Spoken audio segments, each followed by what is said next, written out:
गुप्ता जी का नया चश्मा। गुप्ता जी हाल ही में रिटायर हुए थे और अब अपना समय अखबार पढ़ने, गार्डन में पानी डालने और हर नुक्कड़ की चर्चा में हिस्सा लेने में बिताते थे।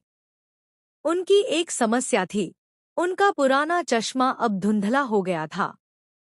एक दिन गुप्ता जी ने तय किया कि नया चश्मा बनवाया जाए। उन्होंने अपनी पत्नी श्रीमती गुप्ता से सलाह ली। श्रीमती गुप्ता ने कहा, चश्मा तो नया बनवाओ, लेकिन ऐसा बनवाना कि पढ़ाई के अलावा मेरी सुंदरता भी और ज्यादा दिखने लगे। गुप्ता जी ने हाँ में सिर हिला दिया और पास की दुकान, नेत्र ज्योति ऑप्टिकल्स, पहुंच गए। वहां के मालिक बंसल जी ने उन्हें बड़े अदब से बैठाया। बंसल जी, गुप्ता जी, क्या चाहिए? पढ़ने वाला चश्मा या दूर का? गुप्ता जी, ऐसा बनाओ कि दूर की चीज भी साफ दिखे और पास की भी।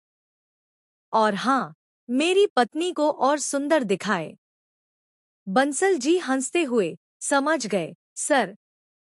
ऐसा चश्मा देंगे कि आप पत्नी जी को फिल्मी हीरोइन समझने लगे। चश्मा तैयार हुआ और गुप्ता जी उसे पहनकर घर लौटे। घर पहुंचते ही उन्होंने श्रीमती गुप्ता की तरफ देखा और हैरानी से बोले, अरे, तुम्हारी तो चमक ही अलग है। ये चश्मा तो जादू जैसा है। लेकिन उनकी खुशी ज्यादा देर नहीं टिक सकी।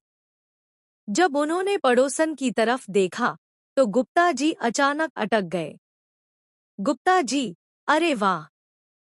पड़ोसन तो परी जैसी दिख रही हैं। श्रीमती गुप्ता ने यह सुनते ही झाड़ू उठाया और चिल्लाईं, गुप्ता जी, चश्मा उतारो और वापस जाओ। ये चश्मा तो तुम्हारी आंखों से ज्यादा तुम्हारी नीयत सुधारने के लिए चाहिए। गुप्ता जी तुरंत दुकान लौटे और बंसल जी से बोले, भाई साहब, चश्मा ऐसा दो कि बस बीवी ही सुंदर दिखे। बंसल जी मुस्कुराए और बोले, सर, ऐसा चश्मा अभी तक बना ही नहीं, लेकिन कोशिश करेंगे। गुप्ता जी का नया चश्मा अब उनके सिर पर ही रहता है, लेकिन आंखों से ज्यादा दिल को संभालने के लिए